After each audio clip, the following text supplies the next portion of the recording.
Hi, film that I'd seen promoted on Netflix recently that I caught up with earlier today was Project Power. It's a superhero story with a twist, directed by um, Henry Joost and Ariel Schulman, and starring Jamie Foxx and Joseph Gordon-Levitt.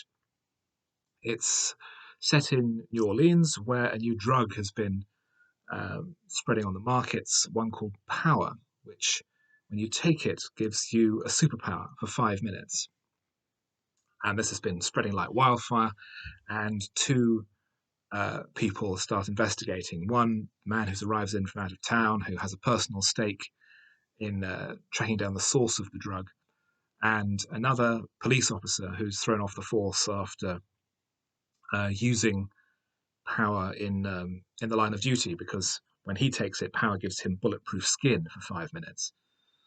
And together they team up with a young girl who plans to become a rapper, and from different directions they investigate and try and take down the whole situation. It's quite a good idea. It's not wildly original, and I was interested to note that one review picked up that it's quite similar to a TV series based on a comic book called Powers about police officers who investigate superpower-related crime. It's very similar to that, and it doesn't have much of origin in the way of original ideas, but it seems to combine existing concepts into a new configuration. The problem with it, though, is that it all feels a bit distant and a bit far away. The emotional conflicts are very rote. The characters are very shallow.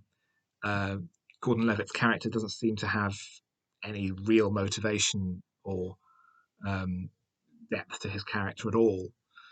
And although there's some action that's quite well presented, and the various powers are well represented on screen, like one character who can become a burning man, one who can turn themselves into ice, one who turns into a giant Jekyll and Hyde monster. The gimmick is raised later in the film that they're all based on skills that animals have, but some of these seem to push that concept a bit further than was plausible. So although it's a reasonably good idea and quite well executed, it doesn't really have very much in the way of depth.